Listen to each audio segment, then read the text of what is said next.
tallakan kasa kuma kai da sau gangatan malaman kasa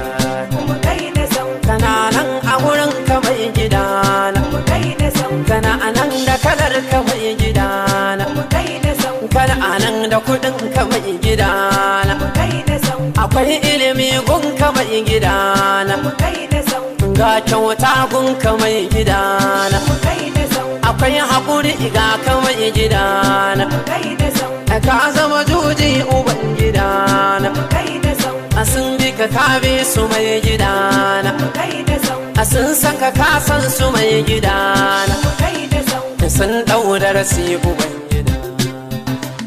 wuce na zan waɗanda